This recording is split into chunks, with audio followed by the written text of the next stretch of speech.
Bueno, No apaguen tanto. comenzamos entonces esta reunión para mí muy importante. Yo pensé que íbamos a poder hacerlo en 2 sesiones, pero me di cuenta que no. Son necesarias 3 sesiones. Y es importante que recordemos que estas 3 exposiciones son una introducción a la teoría del diseño inteligente. ¿Qué quiero decir con que es una introducción?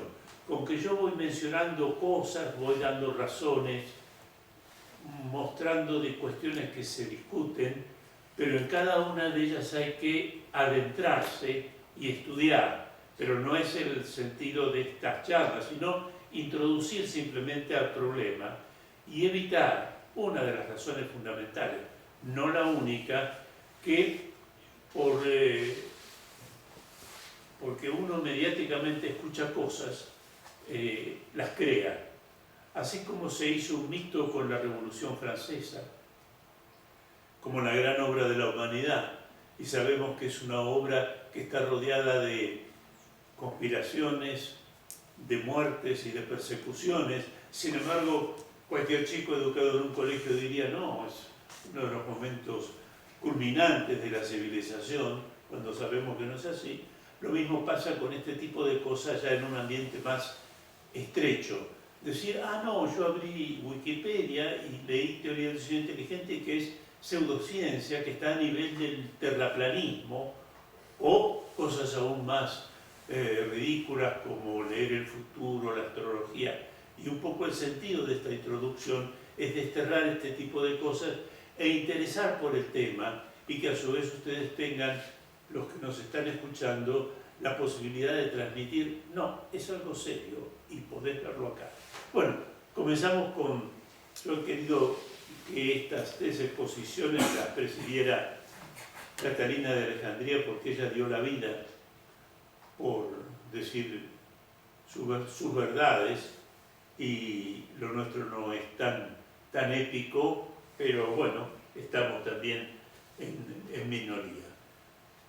Acá, este soy yo, estoy jubilado por la Universidad Nacional de Cuyo, donde sigo dando clases en cursos de extensión, de posgrado y en otras universidades. Estas son 2 academias donde he tenido el honor de ser designado. Especialmente me refiero a la Academia Europea de Ciencias y Artes, que es muy aristocrática, muy difícil entrar ahí. Yo tuve esa suerte. Bien. Acá es lo primero que vamos a ver, porque hay cosas que se repiten un poco. Fíjense, el ADN es un tesoro escondido hasta los años 70. ¿Por qué? Porque ya para el año 52, el gran descubrimiento, premio Nobel años después, de que el ADN tenía una estructura química, era una molécula cuya estructura química develaron Watson y Crick, ya se conocía que ahí estaba el misterio de la herencia, pero no se lo conocía en detalle. ¿Qué se conoció en detalle después?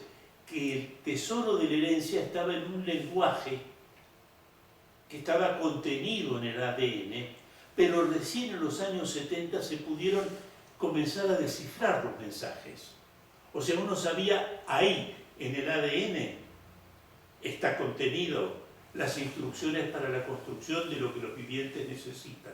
Ahora, ¿cómo está contenido y cómo lo puedo acceder a él? Se supo 20 años después, a medida que progresaron lo que se llaman las técnicas de secuenciación.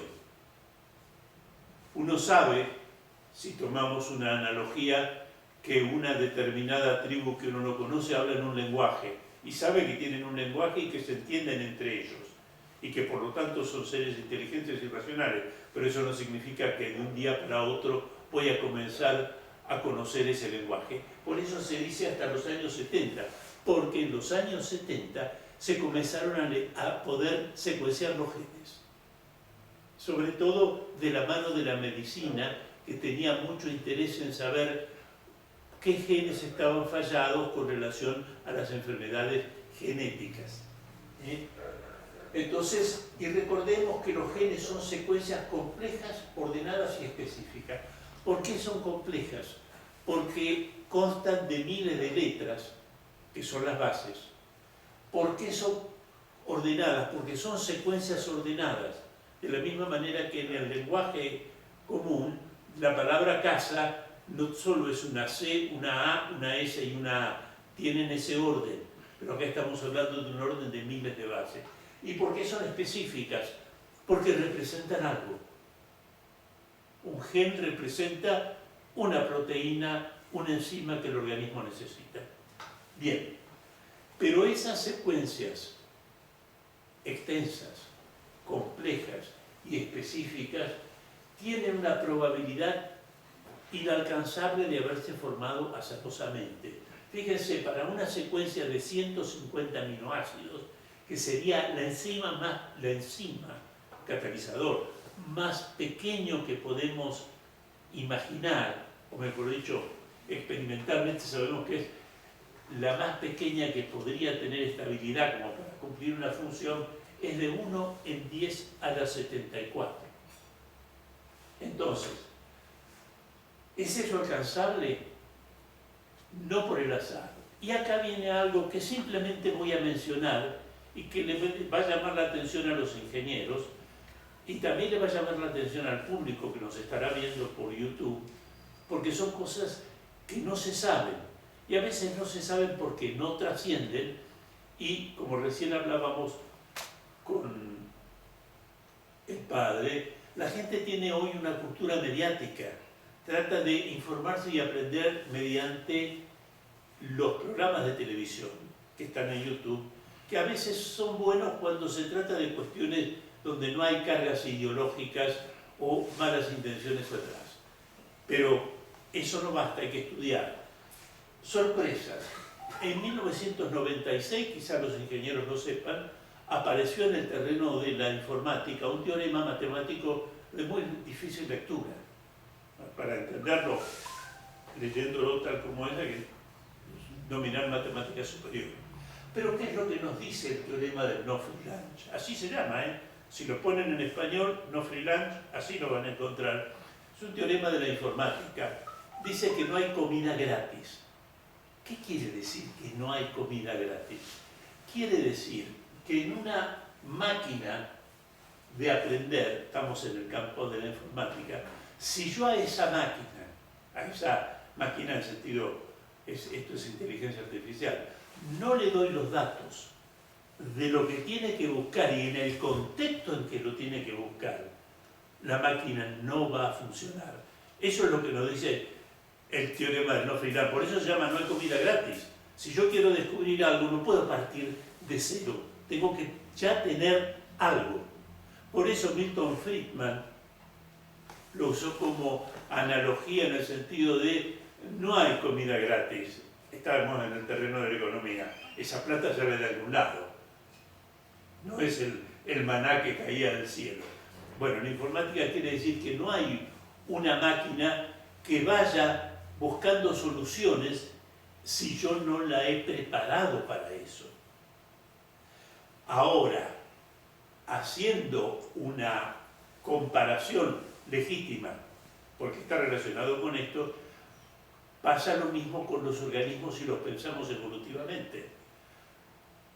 ¿Qué van a buscar y dónde van a buscar? Como pasaba con el cubo de Rubik, encontrarán algo que les sirva, pero en el nuevo paso que den están buscando a ciegas. Yo no puedo a un organismo que está teóricamente evolucionando programarlo para que sepa qué mutaciones buscar y qué mutaciones rechazar. Eso no lo puede hacer la naturaleza, eso lo puede hacer el hombre con inteligencia. Por eso, una de las cosas importantes que se hizo en 1998 es utilizar este teorema y darse cuenta que este teorema tiene aplicación con relación a la evolución.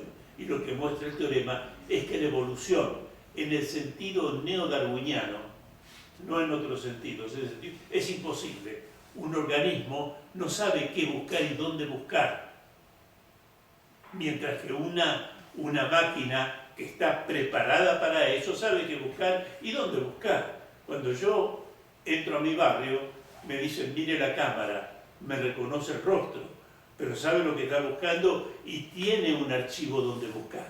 Y sabe qué datos vienen al caso y qué datos no vienen al caso. Pero los seres vivos no son inteligentes, en el caso de que evolucionaran por sí mismos. Por eso es importante el terreno de la informática para darse cuenta que tiene una analogía total con lo que los evolucionistas darwinistas quisieron hacer. Un organismo va cambiando a medida que aparecen modificaciones en él. Sí, pero esas modificaciones, que es lo que muestra el teorema de Free-Lunch, el de la informática, algunas veces van para arriba y otras veces van para abajo. No logran el objetivo final. Y la célula es un autómata inteligente. ¿Por qué? Porque cuando la célula recibe los mensajes de ADN, los lee perfectamente. Y dentro de un conjunto de bases es capaz de discernir entre algunas que hacen sentido y otras que no hacen sentido. Por eso, ¿quién preparó esa célula? Los evolucionistas no se ocupan de eso. Y recuerden ahora, y esto es muy importante, la doble contingencia del ADN y por qué es un lenguaje. Fíjense que un lenguaje como el español, ¿por qué es un lenguaje? Primero, porque tiene un conjunto de signos que son indiferentes entre sí. La A, la B, la C. O sea, yo los mezclo como quiero. A ver, unas mezclas tendrán sentido y otras no, pero no se unen por razones físicas, químicas o naturales. Y segundo, los codones, que son tripletes de bases del ADN, codifican los aminoácidos, que son los elementos que forman la proteína, pero no son causa química de esos referentes. Simplemente la célula, viene el ADN a donde está el ribosoma o los ribosomas, la célula lee el ADN y cuando ve un triplete específico, trae un aminoácido específico. Corre, viene otro triplete de bases y la célula reconoce otro que le corresponde otro aminoácido. Pero es una armonía preestablecida, no es una cascada de procesos químicos, es una armonía preestablecida donde a ciertos conjuntos de bases le pertenecen ciertos aminoácidos que forman la proteína y la célula ve eso y se comporta como una maquinaria perfecta. Y fíjense a raíz de esto, ¿por qué lo he ilustrado con un verso de Borges, del Golem? Porque lo propio de los idiomas es que las palabras no causan las cosas, ni están unidas a las cosas. Por eso puede haber muchos idiomas que un mismo nombre designe las mismas cosas en diversos idiomas. ¿Por qué? Porque las cosas no están unidas a las palabras de un modo natural, son totalmente contingentes. O si quieren ustedes, otra palabra que podría sustituir la palabra contingente, que es un poco técnica en filosofía y en lógica, indiferente. Que a los barcos los llamemos barcos, a los barcos les es indiferente. Podemos llamarle ship o boat, o como ustedes quieran. Fíjense la poesía hermosa de Borges, dice, si como dice el griego el cratilo, el griego es Platón, el cratilo es un diálogo. Platón escribía su filosofía a modo de diálogo. Si como dice el griego el cratilo, el nombre es atributo de la cosa, o sea, hubiera una unión natural entre el nombre y la cosa, un poquito como son los lenguajes onomatopéyicos, entonces, ¿qué pasaría? En las letras de la palabra rosa estaría la rosa. Y en la palabra Nilo, el río Nilo. Es una cosa muy linda. Esto es, en lógica y en matemáticas, las comillas significan que estoy hablando de la palabra, no de lo que la palabra designa. Cuando no le pongo comillas, estoy hablando de las cosas. Muy, muy lindo y muy ilustrativo. El ADN es un lenguaje justamente porque los signos entre sí son independientes y segundo, las referencias son independientes. Eso no pasa en química. si yo uno ciertos elementos químicos, aparecen ciertas cosas, pero que son productos de esa unión. No son indiferentes a esa unión. Seguimos entonces. Confirmaciones de la TDI que tanto les habíamos hablado. En el mundo de la vida hay lo que se llama fenómenos de convergencia. ¿Qué son los fenómenos de convergencia? Los fenómenos de convergencia son, si me permiten por un momento para ilustrar, hablando en el lenguaje de los evolucionistas, son estructuras complejas similares, pero que están en organismos que según ellos vienen de líneas totalmente distintas, que nada tienen que ver desde el punto de vista del parentesco. Un ejemplo, la cámara ocular de los vertebrados y del calamar y del pulpo. Uno no puede decir el calamar y el pulpo, evolucionariamente hablando, vienen del mismo ancestro. No tienen nada que ver y sin embargo una estructura compleja convergente. Como dos estructuras tan distintas van a aparecer en seres vivientes que nada tienen que ver entre sí. Otro es las ballenas y los peces, o los murciélagos y las aves. Son totalmente diferentes entre sí, pero tienen sistemas similares. Eso nunca podría haber pasado si el azar y la selección natural hubieran labrado, por usar así, la estructura de los organismos. Dos cosas libradas al azar en su constitución nunca podrían ser idénticas. Y este fenómeno de convergencia que Darwin lo conoció y lo trata, pero claro, dentro del sistema de él no tiene sentido. Como dos cosas que vienen distanciándose y formándose azarosamente van a presentar el mismo sistema bioquímico o el mismo sistema fenotípico u orgánica, caso típico el ojo de la cámara ocular del pulpo, el calamar y los vertebrados. En cambio, es un problema para el evolucionismo y se entiende bien. Sin embargo, no es un problema para la TDI. ¿Por qué? Porque la TDI, al postular la presencia de una inteligencia que lo ha diseñado, ¿qué hace un arquitecto? ¿Qué hace un ingeniero? Cuando fabrica algo, cuando inventa algo, cuando crea algo, a veces toma lo que ya existe, lo que se llama reuso, no va a inventar todo de nuevo.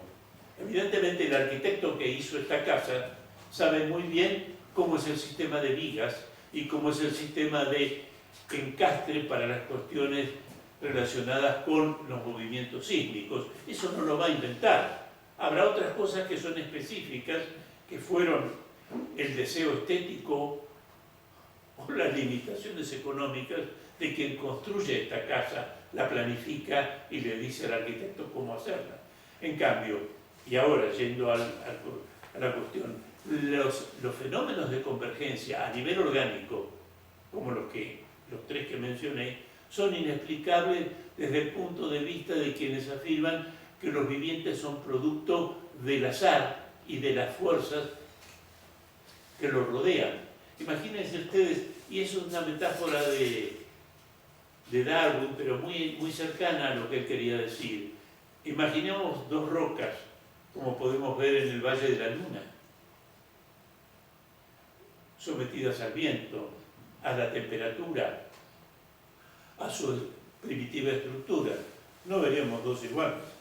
Bueno, él pensaba así: las especies animales y vegetales son vivientes que el azar y las presiones de lo que hoy llamaríamos el medio han ido esculpiendo de modo diferente. Por lo tanto, encontrar estructuras convergentes para ellos es una anomalía, pero para nosotros, los que estamos a favor del diseño inteligente, es una cosa obvia que tiene que ser así, porque si hay un diseñador, el reuso de estructuras idénticas en vivientes absolutamente disimilares respecto de su historia y respecto de cómo son, es algo natural. Entonces eso es fertilidad.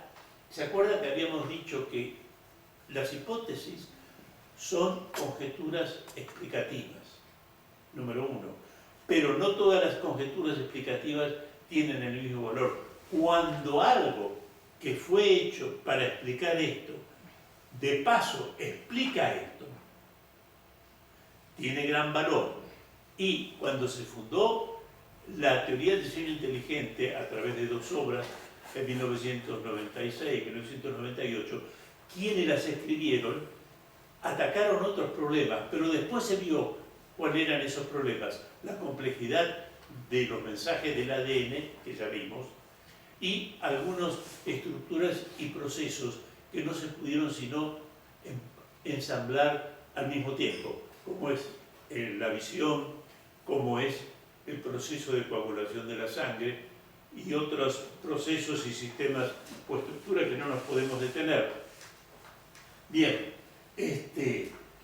ellos explicaron la razón de esas complejidad de los mensajes del ADN y esos procesos y estructuras que son tan complejos que solamente tienen sentido si se armaron al mismo tiempo. Pero no intentaron explicar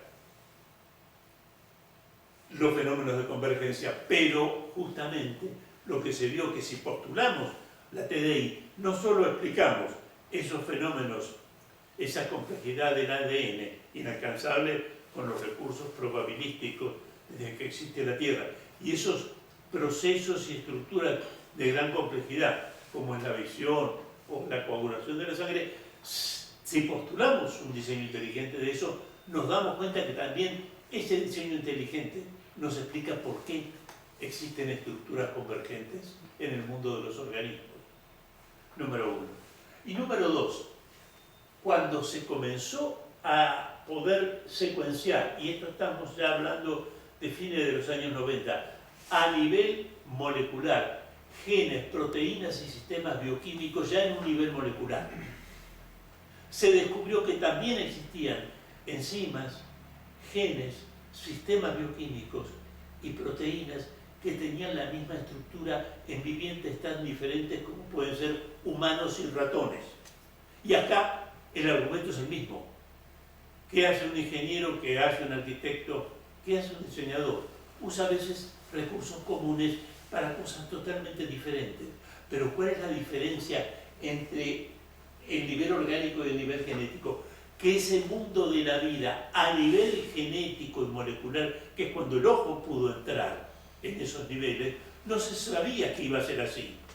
Y en ese sentido, la existencia de la convergencia a nivel genético y molecular fue una sorpresa, pero ya era previsible en función de la existencia de un diseño inteligente y por eso constituye un carácter predictivo.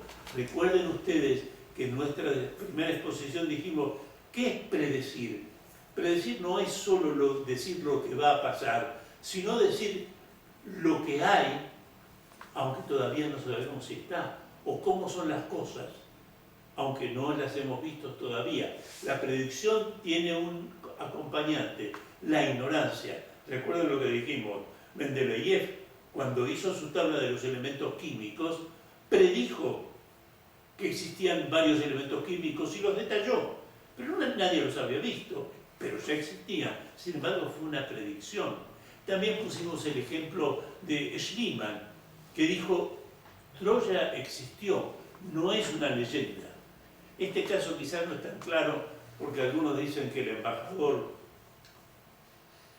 británico o del Imperio Británico en Turquía lo puso al tanto de esta situación a Schliemann, pero valga como ejemplo por lo menos pedagógico.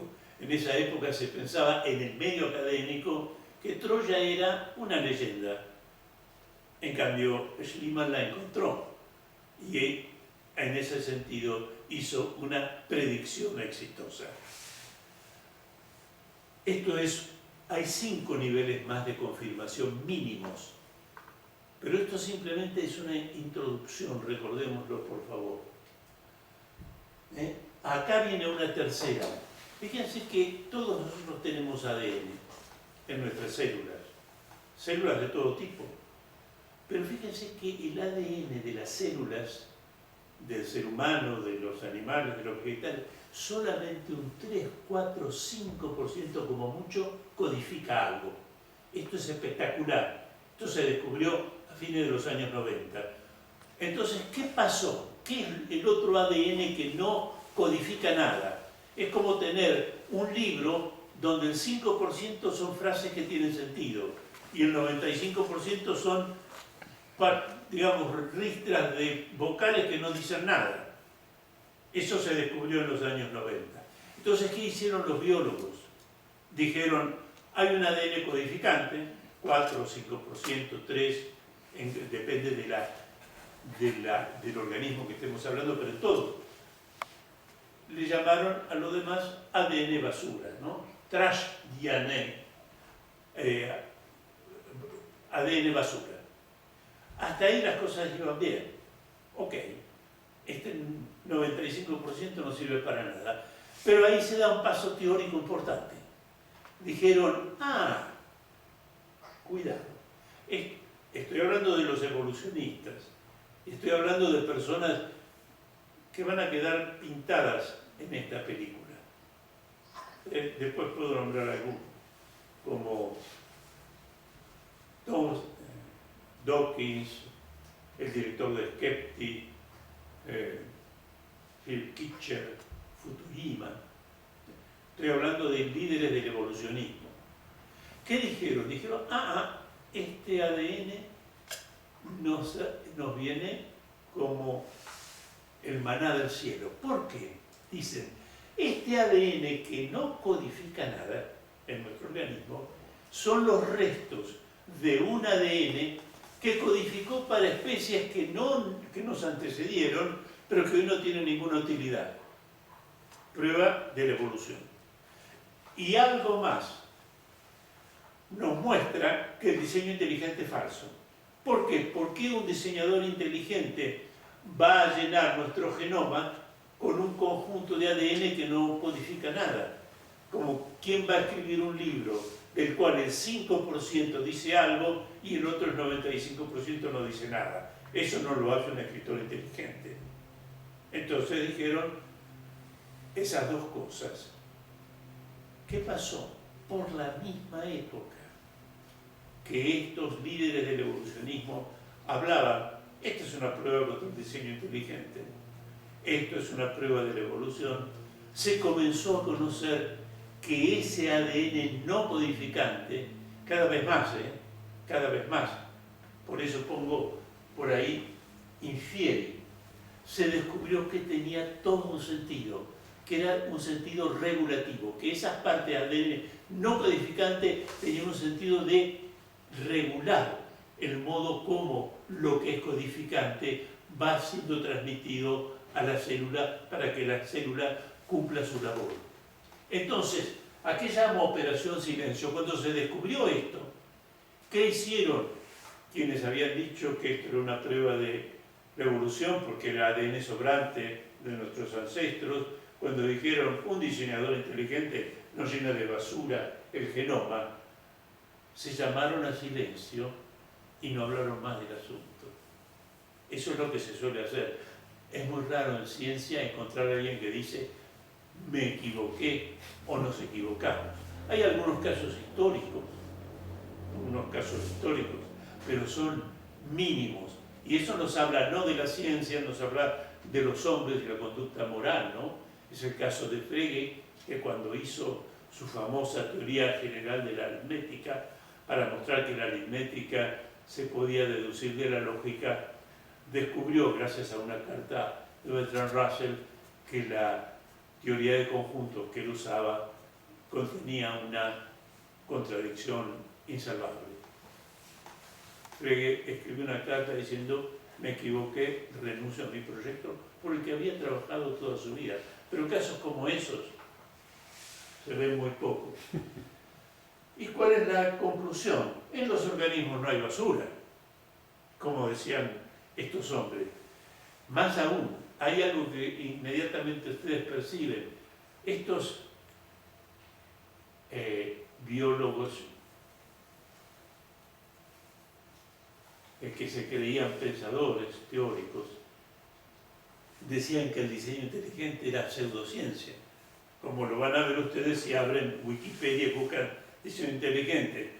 Pero entonces sí, ellos decían que es pseudociencia. Una de las características de la pseudociencia es que no es falsable. Pero acá están diciendo que encontramos un modo de mostrar que el diseño inteligente es falso. Se ve enseguida. Pero la conducta humana es como ustedes saben. Acá esto es interesantísimo. Fíjense este proyecto. Este proyecto lo comenzó la NASA y hoy lo operó después parcialmente y lo operaron empresas privadas. Es el famoso SETI. Es la búsqueda de inteligencia extraterrestre, no de vida, de inteligencia extraterrestre. ¿Por qué? Hay radiotelescopios enfocados al espacio, empresas Estados Unidos que lo financian, que buscan ruidos en el espacio exterior, pero que tengan un sentido. Por ejemplo, lo que vimos nosotros en nuestra última exposición. ¿Se acuerdan los 100 primeros primos en bytes? ¿Se acuerdan que proyectamos la placa? Bueno, si nosotros, o mejor dicho, si este sistema operado por la ciencia recibiera del espacio exterior, en pausas y bits, en señales independientes y discernibles, los 100 primeros primos o los 50 primeros primos, ¿qué diría? Lo mismo que diríamos nosotros. Hay una fuente inteligente. Y si los apretáramos y le dijéramos, bueno, pero ¿y esa inteligencia de dónde viene? Nos diría, no lo sé, pero esta señal proviene de una inteligencia. ¿Qué significa esto? Que el diseño inteligente está diciendo exactamente lo mismo. Podemos detectar inteligencia y eso no nos compromete a decir, detallar, ver, tocar a la fuente inteligente. Simplemente nos hacemos cargo de lo que dijimos en nuestra primera reunión. En los vivientes hay huellas de una inteligencia, por lo tanto hay una causa inteligente. ¿Qué dicen los naturalistas? ¿La podemos ver, la podemos tocar, la podemos interrogar? No, pero acá la ciencia misma está mostrando que no es necesario llegar a la fuente inteligente para decir hay una fuente inteligente. Este proyecto lo está tocando. ¿Recuerdan ustedes que una actriz, Jodie Foster, hizo una película en los años 90 llamada Contacto, donde, obviamente es una película, hacen contacto con una inteligencia que manda señales racionales? Pero de cualquier manera, y esto es simplemente un detalle interesante, hay alguna cuestión discutida de haber recibido señales del mundo. Esas señales tienen que ser en general series matemáticas. Eso revela enseguida la presencia de una inteligencia. Pero lo que yo insisto, que el SETI, financiado por empresas, planificado por la NASA en los años 60, muestra que es posible detectar inteligencia. Y que no es necesario que yo pueda llegar a la fuente inteligente. Entonces cuando dicen, no, el diseño inteligente no es aceptable porque habla de una inteligencia, pero esa inteligencia no la podemos ver, no la podemos palpar, no la podemos interrogar. No, lo importante es si lo que tú miras proviene de una fuente inteligente, porque como dijimos, usando categorías ontológicas, no proviene de la necesidad ni proviene del azar. Si yo recibiera en pausas y bits los 100 primeros primos, no diría esto es azaroso. Podría ser por ruidos del espacio exterior, que a lo mejor reciba los 3 primeros primos, pero no los 100 primeros primos. Y así, y obviamente hay test más complejos del sistema SETI. Otra cosa interesante. Muchos nos dicen, así que hay un diseñador inteligente que es Dios. Nosotros no decimos eso. Decimos hay un diseñador, hay un diseño inteligente y hay un responsable de ese diseño. Lo otro queda librado a la especulación metafísica y a otras cuestiones de que no estamos hablando. Pero ahora el argumento es falaz también. Pero si el diseñador inteligente, ¿cómo aparecen estas cosas? ¿Cómo aparecen las enfermedades genéticas? Pero es muy simple, lo explica el diseño inteligente. Como dijimos nosotros, la información no es la base material sobre la que se asienta, pero toda información se asienta en una base material. Sean las ondas en el aire por la cual va mi voz, sea el tipeo de un papel, sea por ondas de radio. Y cuando el medio material tiene problemas, la información tiene problemas. Cuando un cromosoma de nuestra herencia, por varios motivos físicos y químicos, se rompe o se duplica, aparecen enfermedades genéticas, aparecen enfermedades de origen cromosómico, como el síndrome de Down. Pero eso no tiene que ver con la información primigenia, tiene que ver con la exposición de los sistemas físicos donde está encarnada la información. Fíjense ustedes, si yo tuviera una computadora que me hace las cosas mal y dijera, bueno, no, esta computadora no fue hecha por seres humanos, dirían, no, ahí si la dejas al sol o cosas por el estilo, la información que tiene, que es correcta, se estropea. ¿Cómo se estropea un CD si lo dejo al sol o le hago un maltrato? Digo estas cosas, lo del SETI y esto, que son las principales acusaciones. Y acá es lo que hablamos recién con el doctor. Como la gente aprende por YouTube, por Internet, aprende rápidamente las cosas. Me acuerdo, hay un video, un YouTube muy cortito, que aparece una persona con dos cabezas, un cuerpo con dos cabezas. Y la pregunta es, con la que se titula, dice, diseño inteligente. Rápidamente una persona sin preparación académica o sin haber pensado con honestidad las cosas diría, no, diseñador inteligente no hay, porque si no, no aparecería un borrego con dos cabezas y un cuerpo con dos cabezas. Pero lo que nosotros sabemos es que la información está encarnada materialmente, y si esa materia sufre los daños propios del medio donde se encuentra, medio físico, medio químico o la misma radiación, ustedes que son ingenieros lo saben muy bien, entonces la información se estropea porque se estropea el medio físico en el cual está encarnada. Seguimos. La bala de plata de la TDI, la había prometido. ¿Por qué bala de plata? Porque las confirmaciones no me llevan a la verdad. Por más que tengan fertilidad, que tengan predicción, y uno estaría a punto de irse de boca y decir, son tantas las confirmaciones que además tienen predicción y tienen fertilidad, que yo diría, la teoría del diseño inteligente es cierta. No, no puedo ir de la confirmación a la verdad. Pero la TDI tiene una bala de plata. ¿Cuál es la bala de plata? Esto está basado, porque uno tiene que ser honesto, en las investigaciones del doctor Gitt, que escribió un libro que está en internet, que está en inglés y en alemán, que se llama In the Beginning Was Information, o Anfang war Information, que nos dice lo siguiente, y tiene mucha razón, pero como esto es una introducción, yo no me puedo detener acá, pero podría, esto es para un curso. Si yo tengo un conjunto de signos independientes y un conjunto cerrado, ¿qué quiere decir? No aparecen nuevos signos. Imagínense que el español fuera un conjunto abierto de signos. Tenemos nuestras 23 letras vocales y de pronto aparece una serie de signos que yo digo, ¿y esto de dónde apareció? No, es un conjunto y un conjunto cerrado. Eso viene dado por la definición. Además tengo una combinación.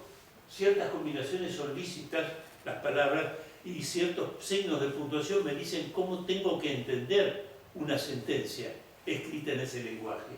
Además, las combinaciones tienen una semántica, que quiere decir, se refieren a algo, tienen un sentido o un significado. Y por último, ese lenguaje tiene un efecto sobre el receptor. En el caso del ADN es la célula. Eso la naturaleza no lo puede hacer. Si uno reconoce, este es un punto fuerte, que el ADN es un lenguaje en el sentido estricto, inmediatamente, si reflexiona, se da cuenta que un lenguaje de la naturaleza no lo puede hacer. Hay un solo evolucionista y naturalista que se dio cuenta de esto y dijo, no, no es un lenguaje, es un conjunto de casualidades que se han unido, que fue Mario Bunge, un investigador argentino, falleció a los 100 años, hace 2 años, era profesor en la Universidad McGill en Canadá, ¿no? Un muy buen epistemólogo. Yo he tomado muchas cosas de él, más no su naturalismo. Los grandes epistemólogos del siglo XX, con excepción quizá de Popper, eran todos ateos o agnósticos en el mejor de los casos. Pero en cuanto a la metodología de cómo se confirma, cómo se valida, cómo se desconfirma, etc., eso lo hacen bien. Y esa es la filosofía que subyace a este curso. Por eso, solo una inteligencia puede crear un lenguaje, porque no es que está el ADN. En el ADN hay un lenguaje, porque hay signos como conjuntos cerrados, son 4, no más de 4. Hay una sintaxis, hay una semántica y hay una pragmática. Eso no hay ningún sistema natural conocido que lo pueda hacer y que uno puede decir, bueno, no. Esa es la bala de plata. Fíjense, esta pregunta es crucial. Si me preguntan a mí, ¿hay una teoría de la evolución? Yo respondería sí y no. ¿Por qué? Porque la palabra teoría, o el concepto, si quieren ustedes, de teoría, una cosa es decir, yo tengo la teoría de, y referirse a la existencia de algo. Tengo la teoría que hay habitantes en otra galaxia. Es una tesis, una conjetura de existencia. Se ve clarísimo. Pero hay otro sentido de la palabra teoría que remite a un conjunto de leyes o principios. Pues yo no digo la hipótesis de Newton. Por ejemplo, la mecánica clásica tiene las 3 leyes del movimiento y la ley de la gravitación universal. Son 4 principios. Aunque no lo podemos decir ahora, se pueden reducir a 2. Pero no es el tema de este curso. La termodinámica tiene 4 principios o 4 leyes. El electromagnetismo tiene 4. Ampère, Gauss, Maxwell, etc. Entonces, podemos decir que la palabra teoría tiene al menos 2 significados. Cuando yo conjeturo que existe algo, o cuando digo yo tengo un conjunto de principios por los cuales explico un fenómeno complejo. Fíjense cómo sería para ser pedagógico. Imagínense, un hombre va y dispara una bala. Se pone un fusil al hombro. Observemos el fenómeno complejo. Primero, recibe un golpe en el hombro. Segundo, la bala sale. Tercero, la bala describe una curva que va cayendo sobre la Tierra. Eso es un fenómeno complejo. ¿Pero cómo lo explico? Bueno, tomando un conjunto. Por eso uso... acá lo borró mi hijo. Debería usar los corchetes de conjunto. Lo primero, el golpe que recibo acá es el principio de acción y reacción. Segundo, ¿por qué la bala sale? El proyectil. Porque recibió un impulso, producto de la explosión de los gases, de la explosión y los gases que la lanzan hacia adelante. ¿Por qué describe una curva y no una recta? Por la atracción que está teniendo de la Tierra. Bueno, ahí tiene como un conjunto de principios que explica un fenómeno complejo. Eso es una teoría. O sea, teoría es una palabra muy amplia. Un sentido es una conjetura de existencia y otro es cuando yo digo una teoría es un conjunto de principios con lo que explico algo, como la termodinámica, el electromagnetismo o la mecánica que todos aprendimos en la escuela. Ahora, me pregunto, ¿hay una teoría de la evolución en el sentido de un conjunto de principios que me expliquen cómo las especies se van transformando una después de la otra? Actualmente no. Esto es fundamental. No hay una teoría de evolución. Hay una teoría de la evolución en el primer sentido. Un montón de científicos o de personas que dicen existió un proceso de cambio. Pero si tú le preguntas cómo fue, te vas a encontrar en primer lugar con 7 escuelas que dicen cosas totalmente distintas y las hemos mencionado en el curso. Pero dentro de los que cultivaban, vamos a decir, cierta ortodoxia, en el 2016 la Royal Society en Londres hizo un congreso. Y en ese congreso 2/3 votaron que no hay una teoría, sino que hay que modificarla, que la teoría no sirve que está equivocada. Y para guía de quienes nos están mirando en esta exposición y nos están mirando por internet, es muy importante ver que ese congreso o esa reunión, apadrinado por la Royal Society, sponsor, se llamó Nuevas Tendencias en Biología Evolutiva y los procídilos, o sea, las actas están en línea. Pero para quien quiere evitarse los tecnicismos porque no es biólogo, por ejemplo, puede ir al The Guardian. El 28 de este año, Stephen Bourargy publicó este artículo, Do We Need a New Theory of Evolution?, que es un conjunto de preguntas o de interview a quienes participaron en aquel congreso. Y ahí ven ustedes a los principales biólogos peleados entre sí por cuál es la teoría en el sentido de cuáles son los principios. Algunos dicen no, son estos, y los otros dicen no, estos no. Por ejemplo, se habla de herencia epigenética. ¿Qué es herencia epigenética? Que no es genética. Algo así como cuando alguien dice, bueno, tal persona con los años fue sumando un mal carácter, bueno, y se hizo hereditario. Un biólogo darwinista tradicional diría, no, los caracteres adquiridos durante la vida no se heredan. Lo único que se hereda son los caracteres que están en las células sexuales. Pero los nuevos evolucionistas han tomado la heterodoxia de decir, no, hay cambios en células somáticas y en cuestiones orgánicas que se hacen heredables.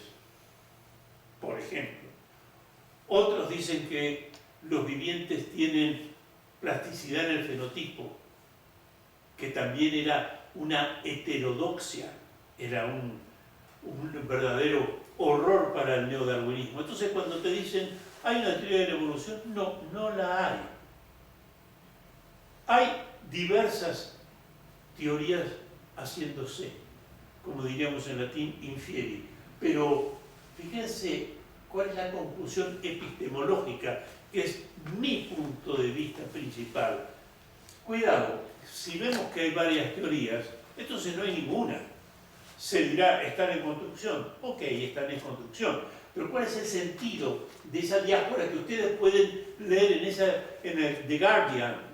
Estamos frente a uno de los periódicos más importantes del mundo y en este caso de Londres. Porque si tú me dices que fue, me tienes que decir cómo fue. Y en ese sentido, adviertan ustedes la relación entre existencia y leyes o principios. Es como en el caso de la abogacía. Si me dices que fue tal cosa, me tienes que explicar por qué. No puedes decir fue. Ok, fue. Dime cómo. Bueno, hay varias hipótesis de cómo pudo haber sido, salvo que yo lo haya presenciado, pero la evolución en el sentido de el nacimiento de los vertebrados, de las aves, de los vegetales, eso no lo hemos presenciado. A veces sí funciona, existe algo, pero yo no sé cómo se generó, pero existe porque lo estoy viendo. Pero cómo salieron las aves, los anfibios, los vertebrados, las criptógamas, las fanerógamas, la gente piensa siempre en términos de animales, las bacterias. ¿Cómo se originó eso? ¿Lo vi? No, no lo vi. Entonces tengo derecho a decir, si tú me dices que hubo tal proceso, me tienes que decir cómo es. Y si en vez de decirme cómo es, me dices, bueno, en este momento hay 7 escuelas, más una revolución dentro de lo que era la escuela más importante, que era el neodarwinismo, como queda reflejado claramente si lees el The Guardian o si vas a ser los Proceedings de la Royal Society. Pero todo esto queda opacado cuando te dicen, no, hay una teoría de la evolución y ya está probada. Claro, evidentemente la gente no se va a poner a estudiar, pero bueno, mi obligación es hablar de estas cosas. Y acá vamos al punto que a ustedes les debe interesar mucho. La Iglesia Católica y el evolucionismo. Esto da, evidentemente, para todo un curso. Yo escribí un artículo que alguien me los ha pedido, un artículo muy minucioso que publicó una revista española, cuando apareció lo de Darwin, ahí nomás, al poco tiempo, apareció la reacción de la Iglesia. ¿Por qué? Porque Darwin tuvo esta viveza, o esta, si quieren ustedes, término viveza que lo podría tomar a mal, bueno, tuvo esta característica. Dijo, hay evolución, lo habían dicho muchos, los griegos también lo habían dicho. Pero el asunto es decir, bueno, pero ¿cómo fue? Ahí aparece claro, si dice que fue, dime cómo fue. Y Darwin se dio cuenta de eso, dijo, yo sé cómo fue. Los vivientes van sufriendo a lo largo del tiempo pequeños cambios. Cuando esos cambios son favorables, se fijan en el viviente, lo adecuan más al medio en el cual se debe desarrollar y serán heredables algunos y así van cambiando. Pero claro, la pregunta que se hicieron muchos aún en la época de Darwin, esas diferencias las vemos, por ejemplo, en una población humana o en otras poblaciones, como en la población de los canes. Hay cambios, pero eso te puede llevar a que un mono se convierta en hombre. O que las aves surjan de los anfibios. Uno tiene derecho a dudar. Bueno, pero lo cierto es que él dio esa versión y ya estamos en el siglo XIX en pleno naturalismo. Así que los naturalistas en general, o agnósticos o ateos, dijeron, bueno, el único rincón que no se explicaba era el rincón de la vida. ¿Por qué? Porque la vida es, lo dijimos en la primera exposición, contingente. No hay una ley que prescriba la trompa del elefante, aunque sí hay una ley que prescribe qué va a pasar si un meteorito cae sobre la Tierra. Desde el punto de vista, si conocemos la masa, la velocidad, el lugar donde va a caer, etc., por razones físicas podemos decir lo que va a pasar. Pero no hay una ley que prescriba la trompa del elefante o la cornamenta del ciervo. No, eso no existe, son contingentes. Son así, pero podrían haber sido de otro modo.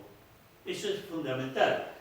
Entonces, tuvo mucho éxito en la comunidad científica Darwin y obviamente en la Iglesia aparecieron dos tendencias inmediatamente. Una tendencia fue aceptar lo de Darwin y ahí apareció lo que se llama el evolucionismo teísta. ¿Qué sería aceptar lo que dijo Darwin y permanecer dentro de la religión católica? Y en general del cristianismo. ¿Por qué? Porque los anglicanos y sobre todo los protestantes son en ese sentido de una hermenéutica mucho más cerrada con respecto a los textos sagrados.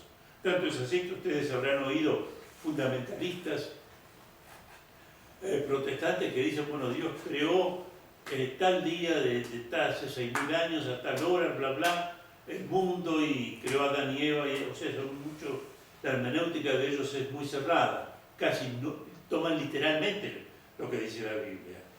El catolicismo tiene una gran cosa, tiene una interpretación de lo que dice la Biblia y tiene una comisión bíblica. Pero ahora vamos a ver lo que pasó. Dos reacciones dentro de la Iglesia.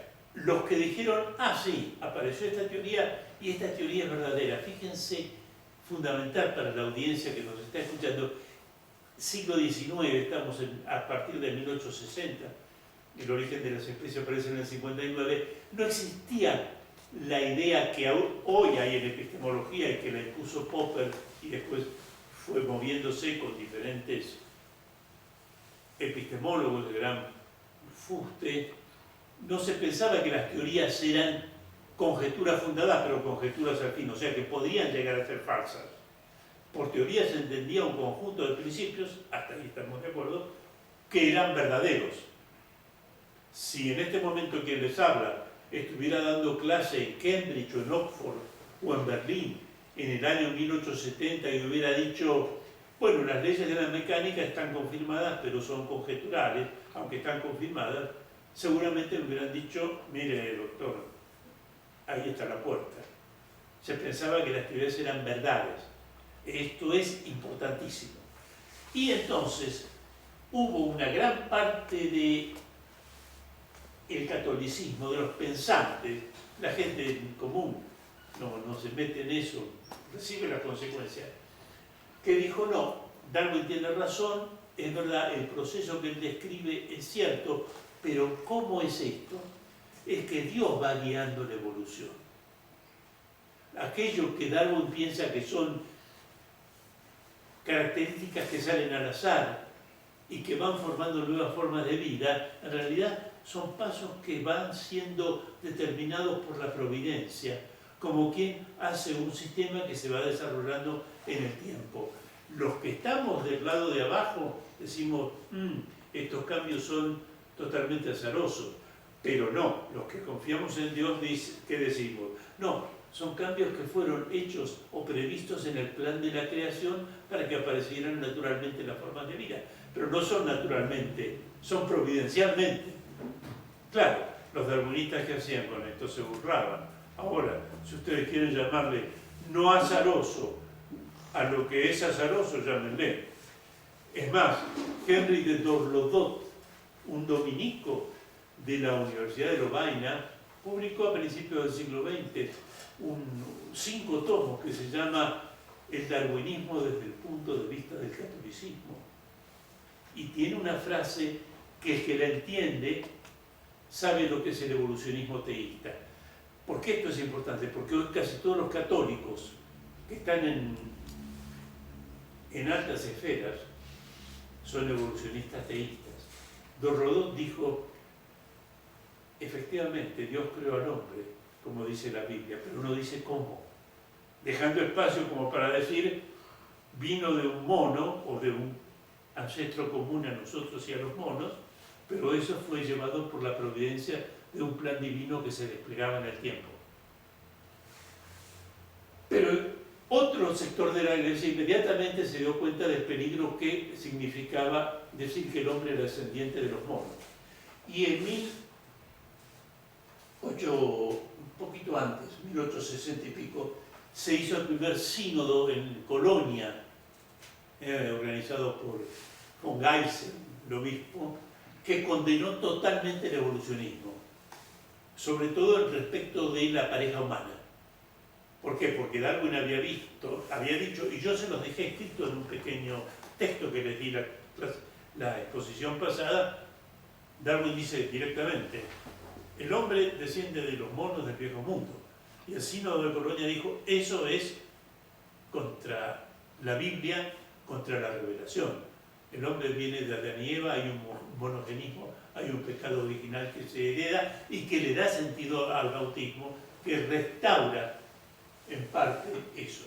Pero claro, como era un sínodo de Colonia, Köln, no tenía valor dogmático.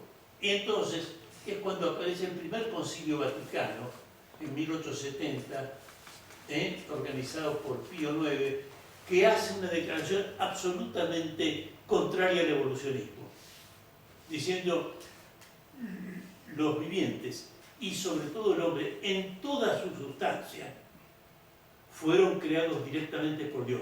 ¿Por qué dicen en toda su sustancia? Esto es fundamental, porque el evolucionismo teísta decía y dice hoy que no, que es un mono evolucionado, un monoide, humanoide, al cual Dios después le pone la razón. Por eso dicen toda su sustancia. Yo no he traído los textos, pero tengo mi artículo que se los mando cuando quieran, pero di un curso muy extenso sobre la teología en relación a esto. En la época de León XIII, en Arcanum Divina Sapientia, se hizo la declaración aún más fuerte y quedó clarísimo, clarísimo. Yo no he traído los textos porque están en el artículo, que declaran que los vivientes, el hombre y la mujer, fueron creados por Dios directamente en toda su sustancia. Porque los que decía el evolucionismo teísta, no, si fueron creados por Dios, apareció un monoide, le llamo yo como una especie de un mono que no llega a ser mono ni humano, y le puso el alma, lo cual es una barbaridad en un doble sentido. porque la Iglesia había elegido ya como el marco filosófico la filosofía de Tomás de Aquino, y cuando una cosa se le agrega a otra, no forman un unum per se, sino lo que se llama un unum per accidens, o por accidente. Pero bueno, sigamos.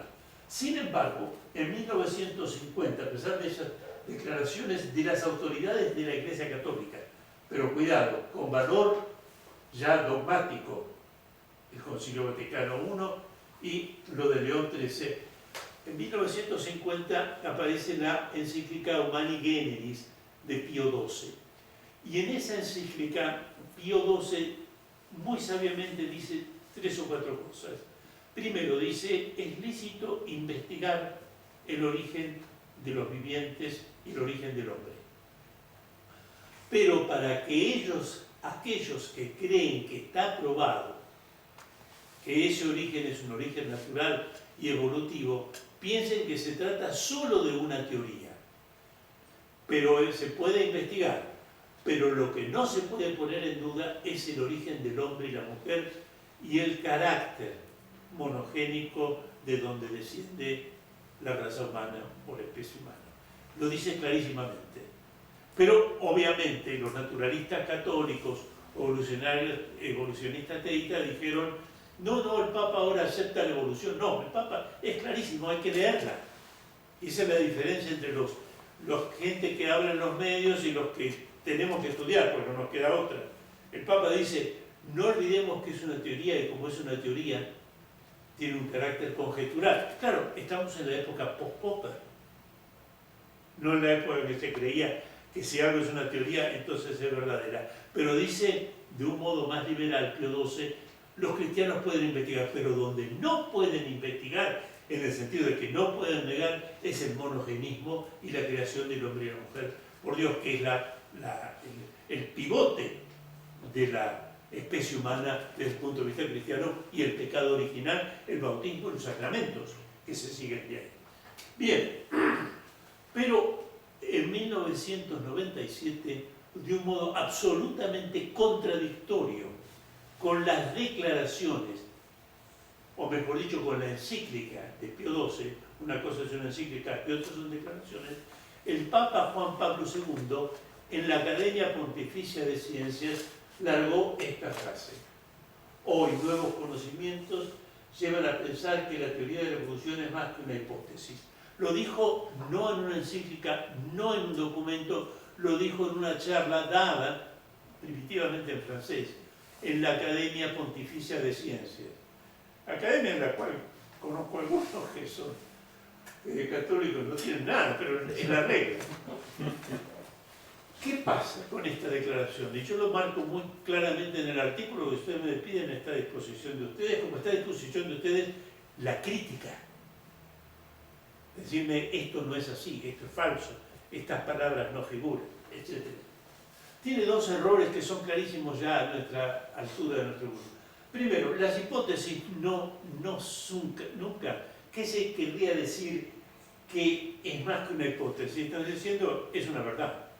Y como hemos visto ad nauseam, como dirían los latinos, las hipótesis, por más confirmaciones que tengan, nunca llegan a ser una verdad. Ese es un error epistemológico. Y es grave que él, que tuvo como maestro Garrigou-Lagrange, no lo supiera o no le hubieran advertido.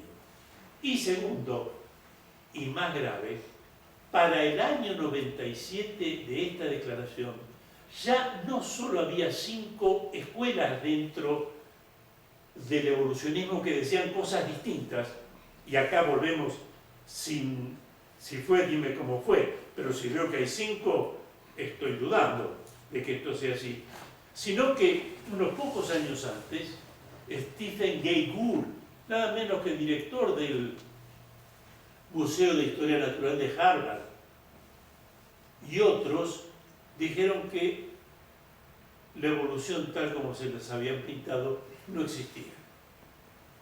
Era una falsificación. ¿Por qué? Porque la evolución, esto lo explico muy brevemente, supone un registro fósil continuo, donde yo voy viendo el gradualismo, va cambiando las formas de vida. Pero eso no existe. Existe la explosión del Cámbrico, donde aparecen en las rocas, las huellas de artrópodos complejos, y para atrás no hay nada. No aparece ese gradualismo, hecho que Darwin conoció, y se lo hizo ver nada menos que Louis Agassiz, que era el gran paleontólogo de su época, estamos en 1860. Entonces, ni la expresión es más que una hipótesis, es epistemológicamente correcta, porque las hipótesis son hipótesis y quedan confirmadas, pero no son verdad, es decir, que son más que hipótesis, es decir, que son verdaderas, error epistemológico grave, y peor aún, querer hablar de la teoría de la evolución en el sentido de que es prácticamente una verdad cuando tenés 5 escuelas, ya en esa época, 5. Ya estaba la teoría neutralista de Moto Kimura, ya estaba la teoría simbiogénica de Lynn Margulis, ya estaba la teoría de la autoorganización, ya estaba la gran protesta de Gould y Eldridge sobre la falta de un registro fósil que respaldara el gradualismo en el que se apoyaba la teoría general de la evolución. Y el Papa eso debió saberlo. No puede decir que algo es verdadero si ese algo es una teoría, pero en realidad no hay teoría, sino que hay 5 escuelas diferentes que dicen cosas distintas. ¿Se entiende? Todos sabemos que le debemos al Papa Juan Pablo II un acto de valentía muy grande, que es haberse hecho presente en la Polonia comunista a riesgo de su vida y que prácticamente casi le costó, a denunciar un sistema perverso. Lo hizo con valentía. Bien, pero algo pasa acá. ¿Qué es lo que se olvidaron? Por ejemplo, Juan Pablo II y los evolucionistas teístas. Y esto lo conoce poca gente. En 1907, el Papa Pío X, en un documento llamado Prestancia y Escritura Desayunada, la excelencia de la Sagrada Escritura, ahí es prestancia, ¿no?, declaró que lo que dijera la comisión bíblica que había sido creada por León, lo que dijera la comisión bíblica respecto de la interpretación de las Escrituras no era de opinión para los católicos. ¿Y qué había dicho la comisión bíblica en el documento 4, la sección 3 de 1909? ¿Qué había dicho? Que el hombre y la mujer fueron creados inmediatamente por Dios en toda su sustancia. Esto debieron conocerlo los pontífices. La realidad actual yo la conozco poco, porque no estoy enterado qué piensa el Papa actual o qué pensaba Benedicto XVI sobre estas cosas. No me he informado, tengo cierta opinión, pero no voy a mencionarlo. Pero es muy importante todas estas fechas y estos documentos. Yo lo tengo todo en las versiones originales en latín, y bueno, eso lo pueden ver si me piden ustedes el artículo que salió en una revista española y que se lo he enviado a alguien que me lo pidió, a 2 que me lo han pedido aquí. Yo quiero terminar, antes de ir a los agradecimientos, lo siguiente. El diseño inteligente, la hipótesis o la teoría del diseño inteligente tiene un fundamento inmenso por sus confirmaciones y por la bala de plata que hemos ofrecido al exponerla.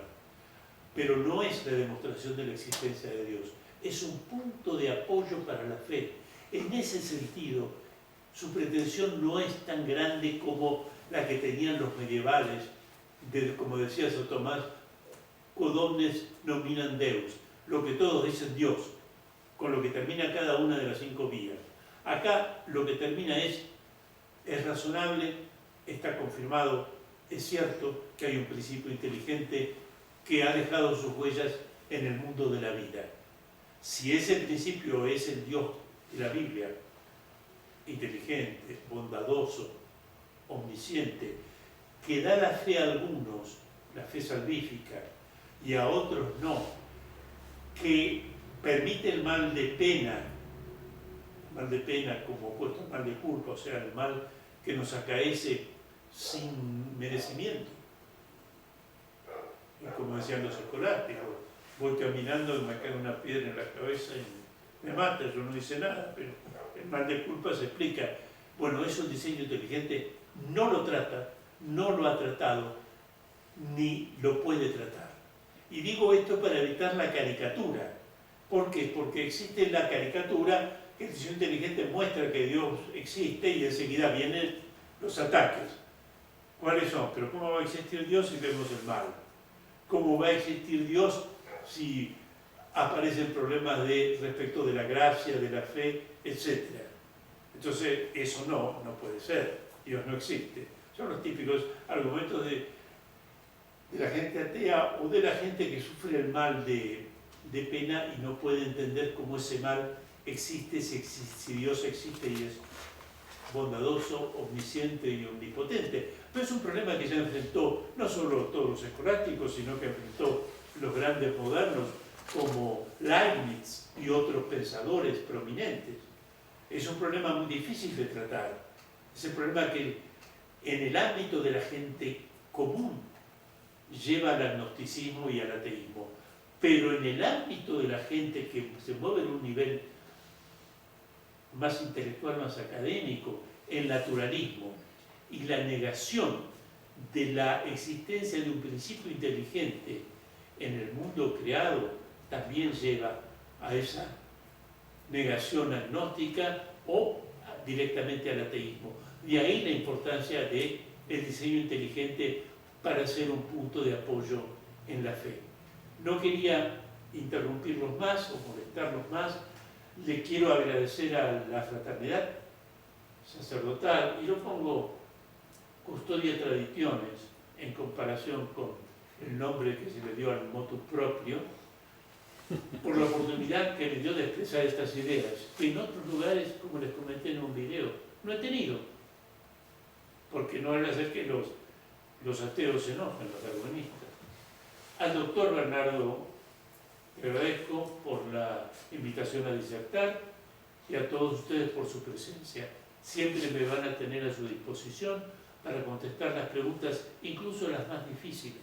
Algunas seré capaz de contestarlas, otras tendré que estudiar y otras no tendré respuestas. Gracias.